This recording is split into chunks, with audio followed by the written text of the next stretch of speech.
Akka mul'atan hordoftoota keenya muddee 23 bara 2019 sagantaa raadiyoo BBC Afaan Oromoo eegalee jira.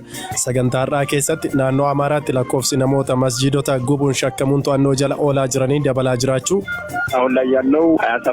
Hanga ammaatti namoonni shakkamanii to'annoo seeraa jala oolan 27 yakka raawwatame wayita ilaallu shakkamtoonni hedduun ammallee utuu hin qabamiin akka jiran hubanneerra.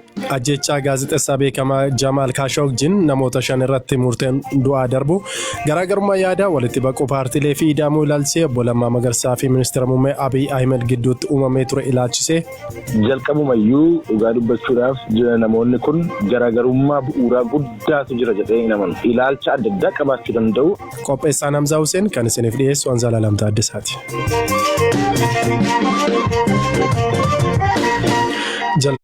Qabarratti jimaata darbe naannoo Amaaraa godina Goojjam Bahaa magaalaa Mooxaa keessatti namootni gareedhaan gurmaa'an abidda Bataskaana Qidduus Goorgis keessatti ka'ee ture erga dhaamsanii booda masjiidotaa fi suuqiiwwan naannoo masjiidotaatti argaman gubuun poolisiin naannoo Amaaraa ibseera.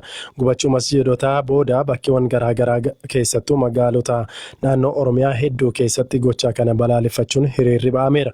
Namoonni yakkaa kana keessatti hirmaachuun shakkaman 27 haga ammaatti to'atamu qajeelchi poolisii godina Goojjam Bahaa beekseera. Haala naannoon kun amma keessa jiru iyyafanneerra Hamzaa Hussein gabaasa qaba.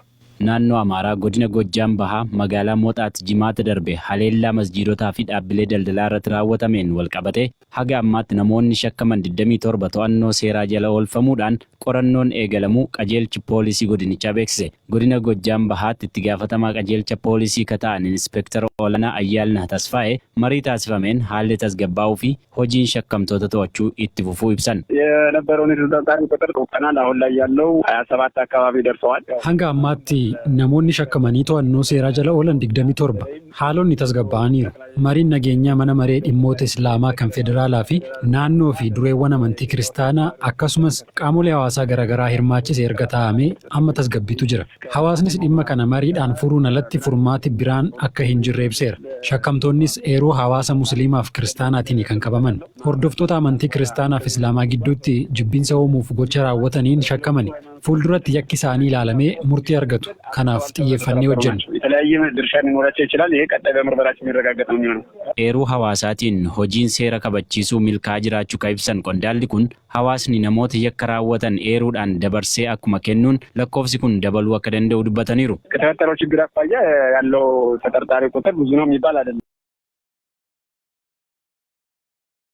Qabamiin akka jiran hubanneerra. Ammas namoota yakka keessatti hirmaatan eeruudhaan seeratti dhiyeessuun kan hawaasaati. Nutis eeroo hawaasaa kabajnee waan nurraa eegamu hunda ni raawwanna. Wayita masjiidni gubatu namoota achi sirbaa turan wayita laallu nama hedduu seera jala oolchuu akka qabnu hubanna. Poolisoonni naannichaas humnoota addaa waliin ta'uun magaalattii haala tasgabbii duraan turtetti deebisuuf hojjechaa jiru kan jedhan inspektarri kun hojiiwwan qorannoo tasgabbeessuu fi uummattoota walitti fiduus walmaddiin hojjetamaa jira jedhaniiru. Gubachuu masgiidotaan walqabatee marii hawaasa waliin gaggeeffame irratti hirmaatanii gara Baahar Daar deebi'aa jiraachuu kan dubbatan walitti qabaan boordii dhaabbilee amantii naannoo Amaaraa Malaaka Salaam Efrem marii bu'a qabeessa gaggeessineerra jedhan. Marii kanaan ajandaan amantiin hawaasa qooduu kufuu akka qabuu fi duudhaan waliin jireenyaa fi wal danda'uu amantaalee durdurii ka'ee jiru bakka duraatti deebi'ee akka itti fufuu qabu cimsinee irratti walii galleerra jedhan. Hawaasni ajandaa namoota badii raawwatanii kana hubatee of keessaa qulqulleessuu akka qabu irrattis wal taaneerra jedhan. Haleellaa jimaata darbe magaalaa Mooxaa keessatti raawwateen masjiidonni 3 gubachuu kan himan Komishinii Poolisii Naannoo Amaaraatti ajajaan qajeelcha ittisa yakkaa Koomaandar Jamaal Mokonnin namoonni yakka kana raawwatan jalqaba abidda Bataskaana Goorgisii keessatti qabate dhaamsanii gara masjiidotaa deemanii gubuu eegalan jedhu. Masjiidotaan cinaattis qabeenyi biroon naannoo masjiidota kunneenii turan gubachuu kan ibsan qondaaltonni naannoo Amaaraa kunneen qabeenyi barbadaa'ee maallaqa hagamiitti akka tilmaamu garuu hin ibsine. Erga jimaata darbe masjiidonni kunneen gubatanii as kutaalee biyyattii garaagaraa keessattuu magaalota naannoo Oromiyaa keessatti hiriirri gocha kana balaaleffatu gaggeeffamaa tureera.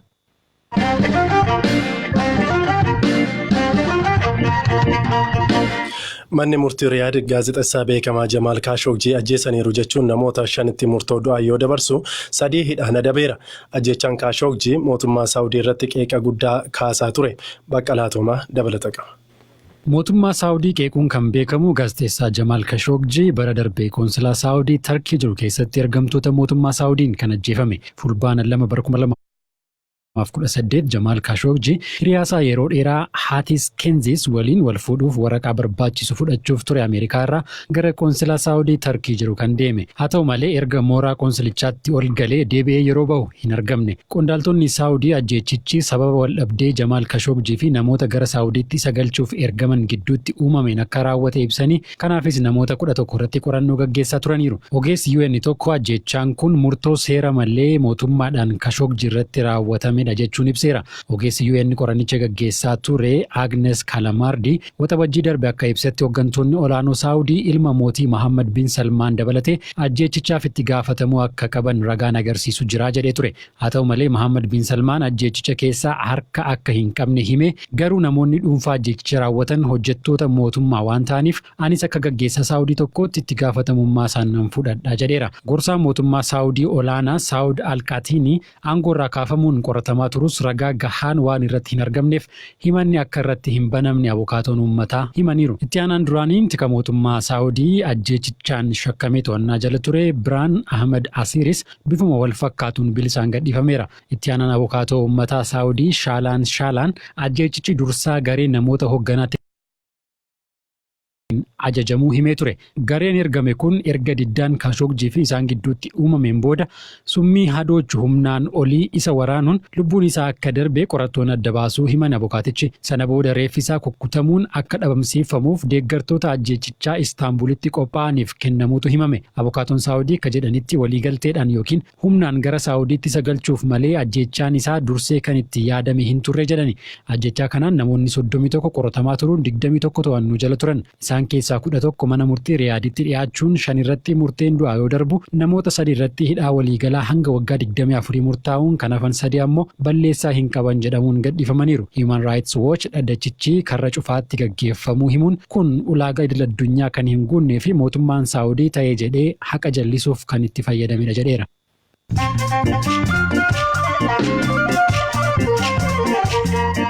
Kan dhaggeeffataa jirtan sagantaa raadiyoo BBC Afaan Oromoo Naayiroobii irraati isiniitiif darbudha. Amma immoo oduuwwan gaggabaaboo addunyaan isinitti hima.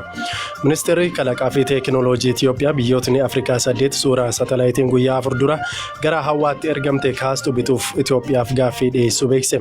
Itiyoophiyaan gurgurtaa suuraalee satalaayitii kana akka qajeelfama ofiisheetti biyyoota kana waliin waliigaltee taasisuun gurguruu akka eegaltu Inistituutiin Saayinsii Hawwaa fi Teekinooloojii Itiyoophiyaa beeksise. Kaampaaniin Boeing hoogganaa isaa olaanaa Deenis Mulenberg aangoorraatti gaggeesse. Hoogganaa haaraan kaampaanichaa Deevid Kaaluun jedhamu amajjii 13 irraa eegaluun bakka isaanii bu'u. Murtoon kun kaampaanichi xiyyaara 737 Max 8 oomishuu yeroof akka adda kutu ergaa hime torbee tokko booddee dhaga'ame. Bara bulchiinsa pirezidaantii duraanii Sudaan Omar al-Bashir yakkoota naannoo Daarfuritti raawwataman qorachuu eegaluu fi dhaddachi himannaa kunis biyya biraatti raawwatamuu akka danda'u abbaan alangaa biyyatti hime. Dhaabbanni biyyoota gamtoomanii akka jedhutti lolli mormitootaaf deeggartoota mootummaa gidduutti bara 2003 eegale lubbuu namoota 300,000 galaafateera. Oduuwwan gaggabaaboon galgala kana kanneen.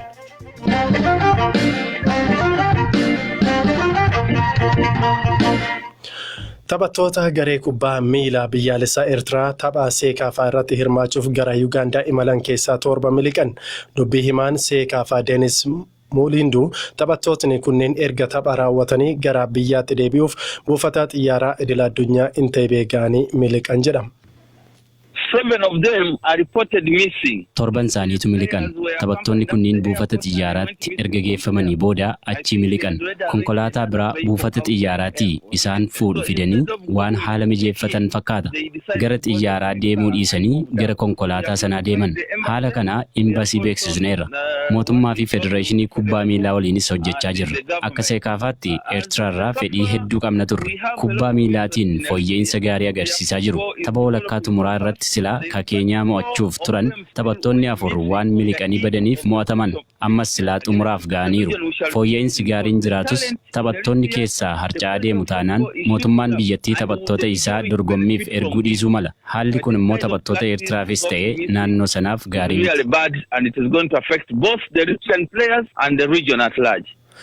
Ka xumurarra geenye jirra obbo Lammaa Magarsaa torbee sadii dura gaaffiif deebii VOA waliin taasisaniin falaasama ida'amuu fi walitti baquu paartilee akka hin fudhanne himanii turan. Guyyaa har'aa obbo Lammaan garaagarummaa yaadaa falaasama ida'amuu fi walitti baquu paartilee irratti ministeera muummee Abiy Ahmed waliin qaban dhiphisuun maalirratti akka walii galanii fi akkamiin akka walii galan garuu wanti ibsamee hin jiru. Gama biraan ogeessi seeraa Dr. Henook Gabbisaa walii galuun isaanii uummataaf ibsamuu qabaa jedhan.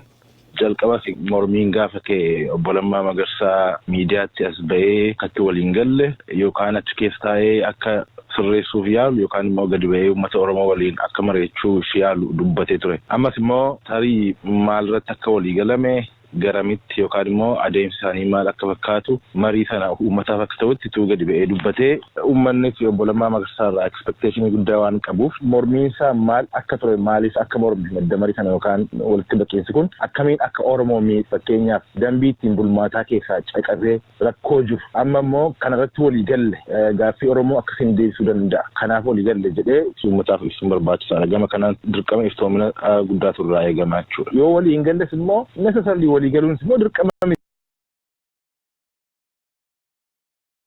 Oromoo waan gaarii jedhee walii hagan taanitti jarri kun coexist gochuu hin danda'u. Wani garuu akka hubannutti mutually exclusive natti fakkaata yookaan immoo waliin isaan jiraachisuu kan hin dandeenye garaagarummaa akkasiitu dhalate jedhee hin yaadu. Hayyee gama biraatiin obbo Lammaa Magarsaatu gara yaada meetii araaraman immoo yookaan Dr. Abiyyitu yaada wal dhabdee isaanii kan ture gaaffii obbo Lammaan qaban gaaffii ture akkamitti hubatta kana? Dimookiraasii keessatti necessarily hundumtuu yaada wal fakkaataa qabaachuun irra hin jiraatu garuu immoo mul'ata wal fakkaataa qabaachuun gahaadha. So Dr. Abiyyitu gara Lammaatti dhufamoo Lammaatu gara Dr. Abiyyitti deeme jechuun kun naareetiivii sirrii natti hin fakkaatu. Maaliif jalqabumayyuu dhugaa dubbachuudhaaf jira namoonni kun garaagarummaa bu'uuraa guddaatu jira jedhee hin amanu. Ilaalcha adda addaa qabaachuu danda'u madda mariis yoo ta'e obbo Lammaan mormes mormuu baatus gaaffii uummata Oromoon deebisu yoo ta'e dabaawwan kun uummata gidduutti confusion uuma qabsoo mooraa qabsoo Oromoo harcaasaa sodaa jedhurraa kan ka'e malee jarri kun ideologically adda ba'anii tasuma waliin dhaabbatanii waliin hojjechuu hin danda'anii amantaa fi hubannoo jedhu hin qabuun ture ammas immoo ideological difference wayii jiraatee natti fakkaata. Obbo Lammaan bakka amma jiraniitiinis ta'e haala amma jiraniitiin maaliif dubbii ijoo ta'u jettee yaadda? Akka nama dhuunfaatti tokkoffaa namni kun nama biyya sanaaf oolmaa guddaa ooledha. Biyya sana harca'urraa kufaatiirraa saalfii siyaasaa adda addaarraa nama oolchedha. Yeroo mootummaan baay'ee yeroo darbe waggaa lamaan darbe keessatti biyya sana gaafa sadarkaa dhumaarra gaafa keessi tokko biisu jechuudha. So uummata kanaa kan tasgabbeesse uummata Oromootti abdii kan hore akkasumas immoo sabaaf sablammii adda birootti darbee gaaffiin uummata Oromoo maal akka ta'e haala sodaa hin uumneen haala gaaraantii ta'uu danda'uun uummataaf nama explain godhe obbo Lammaan. Tokko lammaffaan immoo muummicha ministeeraa Dr. Abiy Ahmediinis aangootti kan fide ofiisaatii muummicha ministeeraa ta'uuf otoo jiruu ta'uu danda'u muummicha ministeeraa ammaatiif karaa kan bane obbo Lammaadha. So namni kun nama ofiisaa caalaa jiraatedha. Kanaaf wanti obbo Lammaan godhu wanti obbo Lammaan dubbatu national implication qabaata jechuudha. Gara biraan immoo mootummaa yookaan immoo paartii OPDO jedhamu kan uummata Oromoo jeesaa saansisaa ba'e kana uummanni Oromoo kan abdii irratti kutate paartiin kun akka inni dhiifama gaafatee gooftaan keenya uummata Oromooti kan jedhu jechisiisuudhaan uummatatti abdii xinnoo horuu danda'e jechuudha obbo Lammaa Magarsaa. Kabajamtoota dhaggeeffattoota keenya jaarsolii maricha irratti hirmaatanii fi obbo Lammaa Magarsaa har'a argachuutiif yaalii goonee ture garuu milkaa'uu hin dandeenye sagantaa galgala kanaatiif qopheessine asuma irratti xumureeti kan jirru qopheessaan sagantichaa Hamzaa Huseen ture kan isiniif dhiyeesse immoo Zalaalam Taaddasaati odeeffannoo dabalataa BBC marsariitii keenya BBC Afaan Oromoo.com fi akkasumas Facebook keenya irratti argachuu ni dandeessu boru walitti deebina nagaan bulaa.